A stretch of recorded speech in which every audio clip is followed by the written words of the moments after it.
Bonjour et bienvenue dans 50 ans et toutes mes dents, le podcast de celles qui abordent et traversent la cinquantaine avec optimisme et croquent leur futur professionnel à pleines dents. Parce que la seniorité est une vraie valeur ajoutée, apprenons à la savourer et la valoriser. Je suis Karine Arnaud, coach professionnel et booster d'impact positif des carrières féminines. Je vous emmène à la rencontre de femmes inspirantes qui croquent leur futur professionnel à pleines dents avec audace et optimisme. Je vous partage également mes recettes pour nourrir votre confiance, booster votre énergie, développer votre influence, capitaliser sur vos talents, devenir votre propre opportunité et oser avec le sourire. Comment faire de ce cap tabou une période fertile, libératrice, créatrice de transformation et génératrice d'énergie? Comment faire de la cinquantaine une aubaine professionnelle? C'est dans 50 ans et toutes mes dents, et c'est maintenant.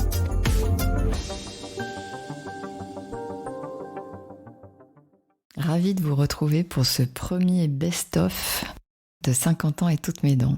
Et oui, on a passé le cap fatidique des 7 épisodes.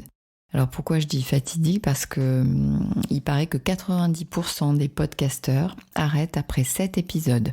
Voilà, c'est dit. Donc je vous rassure, ce ne sera pas mon cas. J'ai déjà 4 nouvelles interviews dans la boîte et puis je vous prépare une superbe rentrée avec des invités hyper inspirantes. Donc oui, on a déjà comptabilisé 7 épisodes et à l'arrivée de l'été, je me disais que c'était le meilleur moment pour vous offrir la crème de ces inspirations égrenées tout au long de la saison 1. Donc je me suis demandé quelle était la question essentielle que tout le monde se pose et que j'avais évidemment posée à mes invités. C'est certainement celle de la vitalité. Donc, comment prendre soin de ma source de vie, de mon énergie, de ma motivation, comment maintenir ma vitalité pour vivre bien et vieillir mieux. Vous allez donc retrouver dans cet épisode les secrets de vitalité d'Isabelle, Nathalie, Annick, Valérie, Betty et Delphine. Ces cinquantenaires et plus, rayonnantes et décomplexées, qui ont une énergie de feu et continuent à avancer avec curiosité et envie. Et à la fin de cet épisode, je vous partagerai mes recettes pour maintenir ma vitalité, ce qui marche pour moi, pour continuer à explorer ce que la vie a à nous offrir avec émerveillement et gourmandise. C'est parti. Comment tu fais en fait? C'est quoi ton secret pour pas perdre cette énergie puisque tu arrives tout le temps à la maintenir? Moi, ça fait maintenant plus de 10 ans que je te connais et à aucun moment j'ai l'impression de quelque chose qui décroît puisqu'on me dit souvent, voilà, à 50 ans, ça y est, c'est la fin, on a moins de peps, on a moins d'énergie et toi, en tout cas, c'est pas du tout ce que je vois. Donc, comment tu fais? Quel est ton secret? Alors, j'ai plusieurs trucs et astuces dans ma vie quotidienne. D'abord, j'ai une petite routine le matin. Isabelle Stemmer, experte en networking. Morning routine. Si cher à tes yeux. Donc, 15 minutes de yoga avec une petite appli que j'ai téléchargée qui me dit exactement ce que je dois faire, etc. et qui compte les calories que je dépense, etc. etc. Et bon, c'est vrai que maintenant que j'ai commencé, j'ai envie de continuer. C'est juste indispensable, quoi. Voilà. Et j'ai besoin de ça pour démarrer ma journée. Ensuite, parce qu'avec l'âge, on a besoin de plus dormir et que malheureusement, on a tendance à moins dormir pour des raisons plutôt hormonales. J'essaye d'avoir une hygiène de mon sommeil que je n'avais peut-être pas ou moins quand j'étais un petit peu plus jeune, parce que je récupérais plus vite, bien sûr. Maintenant que je récupère moins, il faut que je dorme plus. Ça, c'est la deuxième chose. La troisième chose, c'est que j'ai enfin mis en place un agenda par défaut. C'est vraiment un des enseignements de ma copine Pascale Joly, et que je me réserve du temps pour ma famille le mercredi, donc pour ma petite fille, pour ma maman, que je ne travaille plus ni samedi ni dimanche, et que les 4 jours qui restent, je leur ai dédié une thématique. Donc, il y a un jour pour le bouquin, il y a un jour pour les coachings, il y a un jour pour les cours. Et en dehors de ça, c'est finalement très pratique pour pouvoir fixer ses rendez-vous et positionner ses rendez-vous dans son agenda, notamment les rendez-vous avec soi-même. On aura l'occasion d'en reparler pour faire du networking. Tu es passé à la semaine de 4 jours. Exactement. Intéressant. Et ce que j'entends, c'est que tu es arrivé maintenant à mieux te respecter, à mieux rééquilibrer, puisque, encore une fois, on se connaît depuis un moment et je sais qu'avant, tu travaillais les week-ends. Enfin, il y avait quelque chose un peu d'éclaté, de satellisé.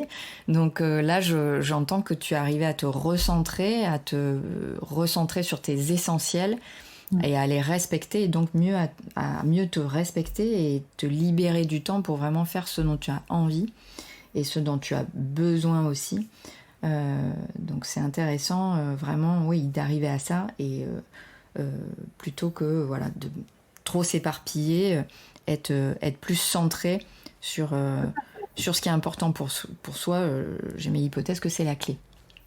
Oui, et puis ne pas avoir d'addiction, parce que c'est vrai que le travail était une véritable addiction, parce que c'est la preuve effectivement d'un manque quelque part, donc effectivement d'un manque de respect de moi-même. Ça, j'en ai totalement conscience maintenant.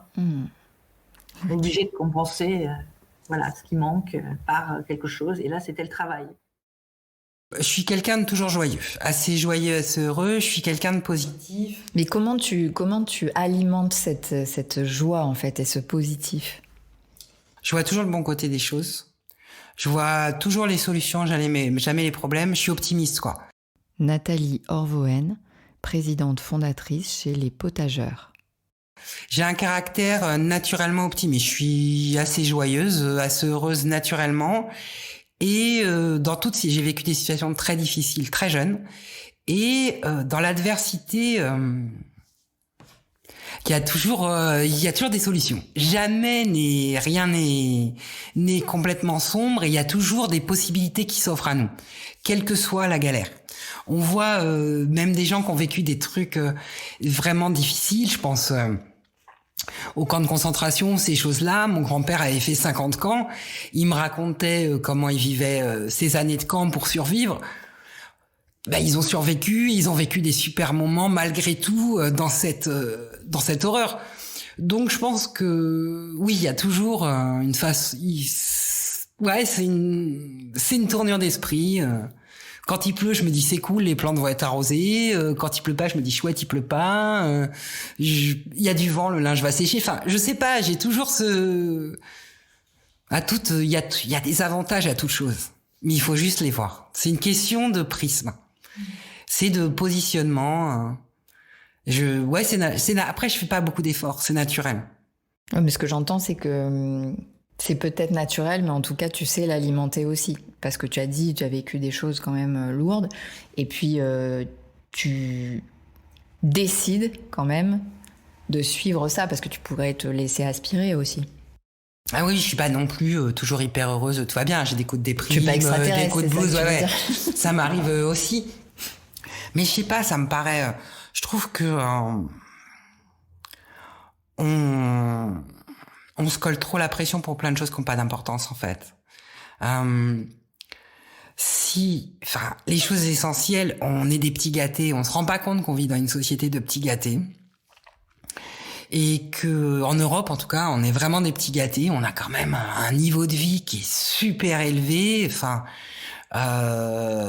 Et du coup, on se fait du mal sur des petites choses, alors que l'essentiel est là, quoi. Si on regarde vraiment l'essentiel, les choses importantes, on a tout. Et des problèmes, j'en traverse aussi comme tout à chacun, mais on sait que ça passe, quoi. Ça passe. Je fais aussi du yoga depuis 20 ans et beaucoup de méditation. Je pense que ça aide à l'alignement et à la gestion de l'énergie, du stress, du mental. Et si on revient aux fondamentaux, qu'on se pose un petit peu, même poser les choses par écrit, faire des listes, le plus, le moins, juste se poser et arrêter de se noyer dans son mal-être, il y a plein de choses positives, quoi. Revenir sur du factuel et relativiser plutôt que se laisser aspirer par l'émotionnel. Alors, quelle est ta recette, ta secret sauce pour maintenir ta vitalité ? Alors, il y a un premier point qui est mon équilibre entre ma famille, mes amis et mon travail. Annick Villeneuve, VP Sales chez Schneider Electric. J'ai souvent déclaré ça et au tout début, quand les enfants étaient petits, ça paraissait assez choquant pour certains, en disant que c'était aussi important pour moi d'avoir mon équilibre familial avec mes parents, mes sœurs, mon mari, mes enfants, donc m'occuper de mes enfants, mais mon travail. Et qu'en fait, je ne pouvais pas faire un compromis. J'avais besoin de cet équilibre, à la fois intellectuel, à la fois sur mon statut social, ma raison d'être, ma capacité à apprendre de différents axes, à la fois mon développement, mais aussi l'économie, comment se passait le monde, comment il évoluait. Donc cet équilibre entre ces trois piliers, je les ai très vite assumés et avec une pointe d'égoïsme. Donc ça, c'est pour moi un vrai secret dans mon parcours. Et l'autre point, c'est prendre soin de mon corps, prendre soin de moi, de mon physique, parce que je pense que si on n'est pas bien soi-même et si on n'a pas cette capacité, alors moi je le fais à travers le sport, d'autres le font de manière culturelle, intellectuelle. Moi, ça a été le sport et c'est le sport parce que j'ai besoin d'être en mouvement et d'être bien physiquement pour donner en fait le meilleur de moi-même, on va dire, dans mes trois piliers. Et puis tu me disais aussi apprendre à perdre du temps pour en gagner. Alors ça, c'était pas gagné au départ. Hein. Donc, on va dire que apprendre c'est lié à l'énergie et c'est lié à la vitesse, en fait. Je pensais que d'être toujours en mouvement me permettait d'apprendre plus vite. Et en fait, perdre du temps, se poser, avoir ces moments de réflexion ou d'observation ont été clés aussi à partir de 40 ans. Et en fait, je ne m'autorisais pas à perdre du temps. Je ne m'autorisais pas à ne rien faire et à me dire tiens, ce matin en fait je vais pas prendre de réunion, je vais pas prendre de call et je vais m'opposer, revisiter, lire les actualités, lire des white papers sur les sujets qui m'intéressent et quelque part au départ c'était pour moi perdre du temps parce que je n'étais pas dans un mouvement physique, j'étais dans un mouvement qui allait devenir plus intellectuel, voire ne rien faire. Et ne rien faire permet en fait de structurer un certain nombre de pensées et de se réénergiser, être bien avec soi-même. Donc c'est important de ne rien faire. Oui, en coaching, on appelle ça des temps de rien, des temps de réflexion, des temps réflexifs qui permettent d'aller, comment faire émerger ce qui vient plus de l'inconscient et ce qui participe donc au Eureka, puisque c'est principalement dans l'inconscient qu'il y a toutes les réponses, ou en tout cas les bonnes réponses, quand on coupe le mental et qu'on se permet justement de se poser pour se reposer, pour se déposer. Tant de rien. C'est des petits gestes du quotidien, tout simplement. Valérie Castera, directrice des éditions Giletta. C'est remercier la vie, parce qu'elle nous offre tellement de choses. Encore une fois, c'est pas un discours ésotérique que je tiens là. Je sais très bien que on n'a pas tous cette même chance d'avoir du soleil quand on ouvre nos fenêtres. Mais quand on en a, autant le partager. Donc il faut se dire que à partir de, tu vois, l'extrait que tu as lu provient d'un livre qui s'intitule Les gratitudes. Donc oui, tu peux t'en prendre des baffes, quoi. Tu peux t'en prendre des très très violentes, des baffes. Oui, forcément, la vie elle est faite de ça. Tu te casses la figure là. Tu te casses la figure, tu te fais très très mal. Puis un jour, tu te relèves. Parce que oui, il faut que tu te relèves. La chanson de Barbara, c'est ça. Il y a la dépression, on ne comprend pas, elle est là, elle s'est installée, elle ne voudra plus jamais partir, et on pleure, et puis un jour, on ne pleure plus, on ne sait pas pourquoi. Donc, on peut avoir ces moments dépressifs. Je dirais même qu'ils sont importants dans la vie, parce qu'on apprend tellement de nos échecs. Mais à côté de ça, il faut savoir être reconnaissant à ce qui nous est offert. Voilà, une agapante qui pousse auprès d'une piscine, une herbe aromatique là, qui va embaumer ta salade, voire ta salade de fruits, parce que pourquoi pas mettre en effet du romarin avec des fraises, pourquoi pas. Qui l'empêche? Personne. Donc, je veux dire qu'on a déjà un très très beau cadeau, que la vie c'est une vie, c'en est pas 40 000, et qu'il faut avancer avec la vie. Alors, on va être un peu drôle. Vivre avec un mari qui est plus jeune que soi. Aujourd'hui, j'ai mon mari qui a 8 ans de moins que moi, et je le revendique, et c'est génial, parce que du coup, c'est mon adrénaline quotidienne. Betty Serroussi, présidente et fondatrice de Travel Planet. Après, ne pas s'écouter. Il y a des moments compliqués, je vais pas te mentir, c'est pas tous les jours l'euphorie. Il y a des matins, on se lève et on se dit « Oh là là là là, j'aimerais bien ne rien faire aujourd'hui. » Bon, alors il y a des jours on peut le faire, puis il y a des jours on peut pas le faire. Ne rien s'interdire. Je t'ai dit, quand on a préparé ça, rire le plus possible. Il faut rire dans la vie. Il faut se faire plaisir. Alors, on n'a pas toujours envie de rire, des moments plus compliqués, il y a des histoires tristes. La vie n'est pas simple. En ce moment, on vit des grèves. Nous, on vit depuis un mois quelque chose d'un peu compliqué. Je ne vais pas te cacher que c'est compliqué pour nos équipes, c'est compliqué pour nous. Eh bien, tu vois, quand je rentre au service client, je leur demande d'arrêter, de se lever, de crier un bon coup, de rire, de rigoler les uns avec les autres pendant 5 minutes et de reprendre le travail. Eh bien, je te promets qu'après, ils vont mieux. Donc, il y a des moments dans la vie où il faut savoir aussi prendre du temps pour soi. Et ça, c'est aussi le moteur de la réussite. Parce que après, on voit plus. On voit plus ce qu'il faut faire. C'est compliqué d'être toujours dans l'action. Alors, je suis dans l'action, mais je m'accorde quand même des moments privilégiés. Quelqu'un m'a dit récemment, une de mes amies, m'a comparé à une équilibriste. Et je crois que la vie, c'est un peu ça. Il faut être sur cette corde, ne pas trop basculer à gauche ni à droite, garder le juste équilibre. D'ailleurs, on en parle en cuisine, on en parle dans beaucoup de choses de cet équilibre. Et je crois que toute ma vie, j'ai essayé de garder ce juste équilibre. Alors parfois, j'ai basculé un peu trop à droite ou un peu trop à gauche, mais j'ai toujours réussi à reprendre le fil. Et le fil, c'est le cours de ma vie. Alors moi je trouve que j'en ai beaucoup moins qu'avant, forcément. Après oui, je sais, je suis quelqu'un qui a pas mal d'énergie, j'en ai toujours eu beaucoup. Là j'ai l'impression quand même que c'est maintenant, quoi, qu'il faut y aller, qu'il faut rien perdre, qu'il faut pas perdre une minute, que tout est bon. Delphine Garcia, Associate Partner chez Rise Partners. Donc ça, c'est sûr que ça participe de mon état d'esprit.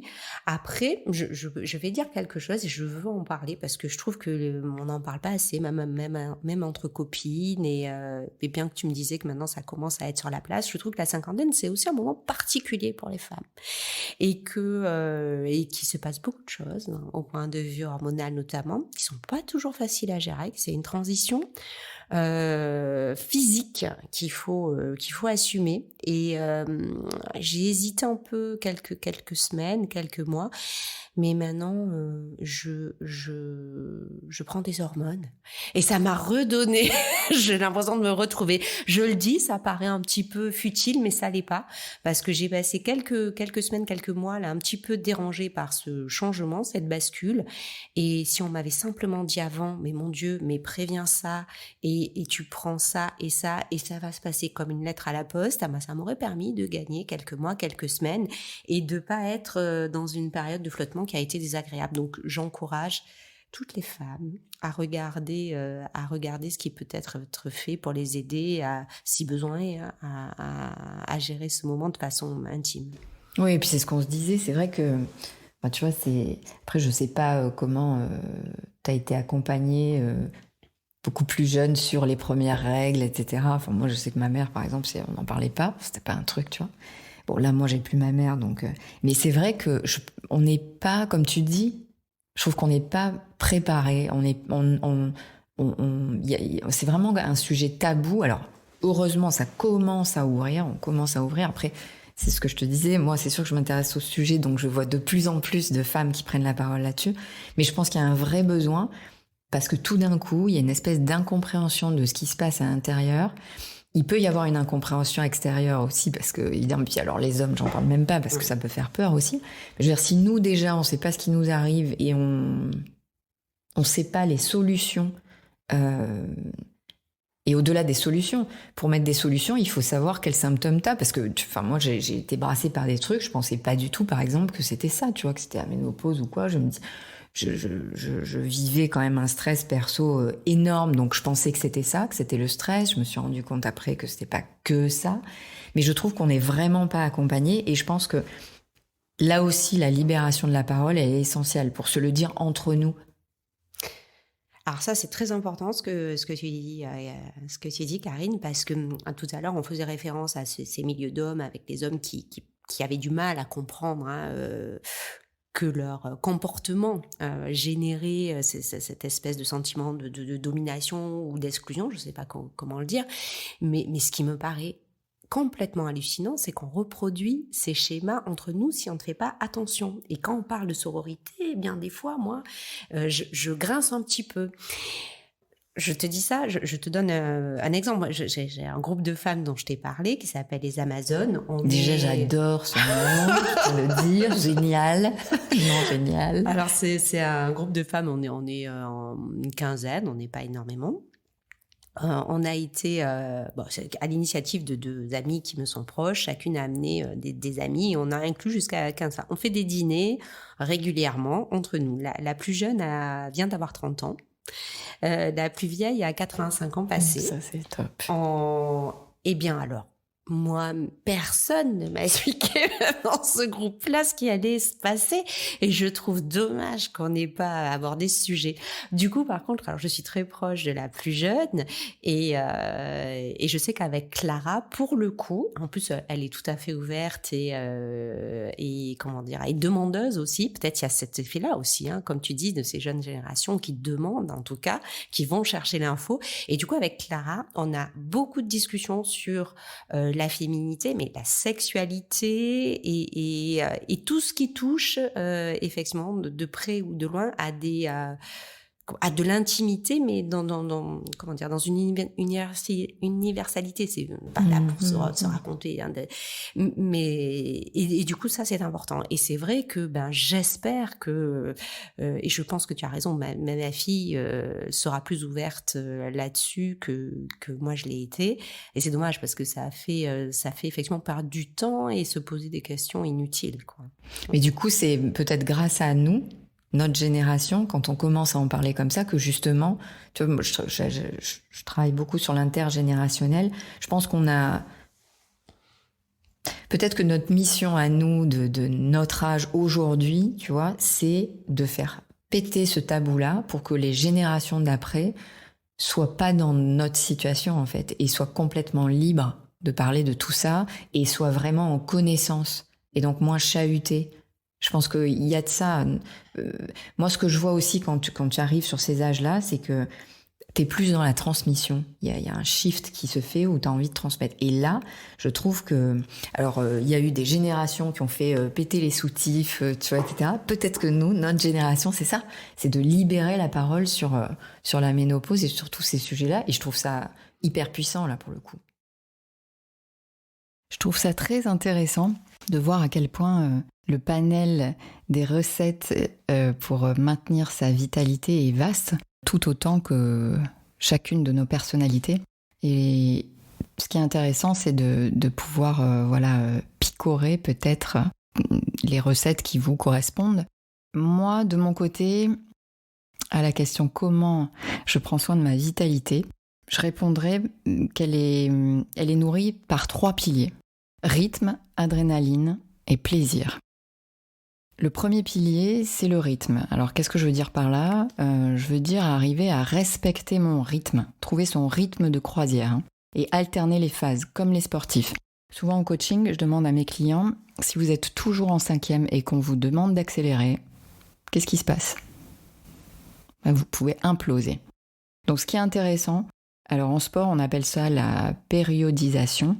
C'est un principe d'entraînement selon lequel la performance augmente en fait de façon plus marquée si le plan d'entraînement est divisé en phases, en séquences ou en cycles, et que chacune met l'accent sur un élément particulier. Donc, si je reprends la métaphore du sport, il y a différentes phases. Il y a la phase de progression, c'est une période où on commence à augmenter l'intensité ou le volume d'entraînement pour se préparer à une compétition importante. Cette phase de progression, elle amène à une phase intensive. C'est une phase qui dure quelques jours à un mois, pendant laquelle l'entraînement atteint son maximum d'intensité et ou de volume. Et cette phase-là, ensuite, est suivie de la phase d'affûtage. Donc c'est une phase qui dure 1 à 3 semaines et qui précède la compétition importante. Et donc cette phase, elle est marquée par une diminution du volume d'entraînement, mais généralement l'intensité reste super élevée. Ensuite, il y a la compétition en tant que telle. Et puis vient la phase, après la compétition, la phase d'entretien. C'est-à-dire, on ne va pas s'arrêter tout de suite, évidemment. On s'entretient, phase d'entretien, entre la fin de la compétition importante et la fin de la saison, par exemple. Et celle-ci est suivie d'une phase de repos.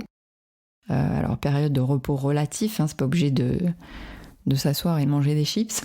Mais où on s'entraîne de façon un peu moins importante, et on pourrait dire c'est une phase de récupération. Donc en fait, l'idée c'est ça, c'est de se dire de la même façon que les sportifs, d'arriver à trouver déjà quel est son rythme de croisière et d'alterner les phases, des phases d'accélération, encore une fois la courbe elle est vraiment, elle monte et elle descend, parce que si on est toujours en accélération, toujours au rupteur, ça ne marche pas. Donc il y a besoin d'alterner ces phases. Donc c'est dans ce sens-là que je parle de respecter son rythme. Ensuite, moi, le deuxième pilier de ma vitalité, c'est l'adrénaline. Alors moi, j'adore les challenges. Je me suis shootée à l'adrénaline pendant pas mal de temps. J'ai fait pas mal de sports aussi, évidemment, extrêmes. Qu'est-ce que je mets dans l'adrénaline ? Je mets oser prendre des risques. Et donc moi j'aime bien ça, évidemment. Ça me fait pas peur. En fait, moi j'ai appris à nager de façon assez extrême. Mes parents, mon père était fou de voile. Et il avait qu'une peur, c'est que, ne sachant pas nager, je me noie. Donc très tôt, à 4 ans, étant donné qu'il avait essayé plusieurs fois de m'apprendre à nager et qu'à chaque fois c'était la catastrophe et qu'il se faisait traiter de bourreau d'enfant à la plage, il s'est dit qu'il était peut-être pas le meilleur pour m'apprendre à nager, et donc il m'a mis dans les mains d'un professionnel. Donc un maître nageur qu'il ne connaissait pas. C'était un jour, je crois, sur la plage, je sais plus où, vers Marseille, je crois, ou un truc comme ça. Et donc en fait, il m'a mis donc dans les mains de ce maître nageur, et il y avait des pontons qui allaient au large. Et donc le maître nageur, sa façon de nous apprendre à nager, 4 ans, je rappelle, j'avais donc 4 ans, donc un tout petit bout, c'était de nous soulever donc, et de nous jeter, tout simplement, de nous jeter dans l'eau. Et voilà, et de regarder qu'est-ce qui se passe en fait avec, évidemment, j'imagine, si on se noyait, je pense qu'il serait venu nous rechercher. Mais voilà, donc je te prends, je te jette. Et donc c'est comme ça que j'ai appris. Alors évidemment, je n'ai pas fait tout de suite les 4 nages, mais j'ai appris à revenir au bord en faisant le chien à l'époque. Mais donc qu'est-ce que ça m'a donné ? Ça m'a donné l'instinct de survie très développé. Une capacité à m'adapter aussi très développée. Et puis après, c'est pas tant, c'est ça aussi, je suis revenue au bord et il m'a vraiment encouragée. Il m'a dit c'est génial et tout, il m'a pris fou, il m'a rejeté. Donc voilà. J'ai des vagues souvenirs de ça, mais en tout cas, ça m'a appris qu'en fait, on s'en sort, que on peut y aller. que évidemment, si on est bien accompagné, c'est mieux. Et que surtout, en situation de risque plus ou moins élevé, bon là c'était quand même élevé compte tenu on a des ressources. Et quand on y arrive, c'est aussi une source de plaisir. Donc souvent, pendant mes coachings, on me dit mais non, mais j'ai peur d'y aller. Si j'y vais, je sais très bien ce qui va se passer. Par exemple, je vais pas demander cette promotion parce que on risquerait de me la refuser. Donc oui, effectivement, c'est un risque. Si je demande cette promotion, je risque de ne pas l'avoir. La vraie question, c'est pas qu'est-ce que je risque à faire ça, à demander cette promotion par exemple. La vraie question, c'est qu'est-ce que je risque à ne pas le faire. Parce que si je ne demande pas cette promotion, je suis sûre à 100% que je ne l'aurai pas. Donc ça, c'était l'adrénaline, oser. Et le troisième pilier de ma vitalité, c'est le plaisir. Se connecter un maximum à son plaisir. Là, on est vraiment sur des enjeux de motivation, d'auto-motivation. Et donc plus spécifiquement, plus techniquement, c'est développer sa motivation intrinsèque. En fait, la théorie de la motivation intrinsèque et extrinsèque, et la motivation, L''A motivation. Donc c'est une théorie qui a été définie en 1975 par le psychologue américain Edward Deci. Et donc en fait elle distingue deux forces qui orientent les comportements et les actions de chacun. Il y a une force interne, dont le but c'est la recherche du plaisir, donc la motivation intrinsèque, et une force externe qui oblige à agir en réponse à une circonstance extérieure. Donc c'est la motivation extrinsèque. Et donc la première motivation, l'intrinsèque, propre à l'individu, elle est libre. Elle dépend de personne. Vous n'avez pas besoin de vous mettre en situation d'attente, de subir cette situation d'attente. Vous pouvez générer votre auto-motivation. Alors que la deuxième, elle est imposée. Donc il y a aussi ce que je disais tout à l'heure, la motivation, L''A motivation. Donc ça, c'est défini comme une absence de motivation. Donc en fait, la motivation intrinsèque, elle permet d'exercer une activité dans le but d'obtenir une satisfaction personnelle. C'est le fait même d'accomplir cette activité qui satisfait celui qui l'exerce. Alors que la récompense externe, ça peut être des félicitations, une prime, etc., elle représente pas un moteur dans cette motivation intrinsèque. C'est par exemple l'envie d'apprendre pour un chercheur, le plaisir des beaux objets pour un ébéniste. Donc en fait, cette motivation intrinsèque, elle pousse vraiment à se surpasser et à faire des efforts. Et donc pour s'auto-motiver et ne plus dépendre de l'extérieur, pour être satisfait et motivé, je vous invite à développer la conscience de vos types de récompenses internes pour multiplier les actions qui vont les enclencher, booster vos zones de plaisir et donc stimuler votre motivation intrinsèque. Voilà. Donc, ce qui participe à générer ma vitalité et à booster mon plaisir et mon énergie, c'est ces trois piliers, pour moi, qui sont prendre soin de son rythme, aller chercher des boosts d'adrénaline et évidemment s'orienter vers son plaisir. C'était pour moi. Je suis sûre que vous allez pouvoir faire votre marché dans tout ce qui a été proposé dans cet épisode qui, pour moi, traite vraiment d'une question fondamentale qu'on devrait tous se poser, qui est comment maintenir sa vitalité. J'espère que vous avez pris autant de plaisir à écouter cet épisode de 50 ans et toutes mes dents que j'ai eu à le concocter pour vous.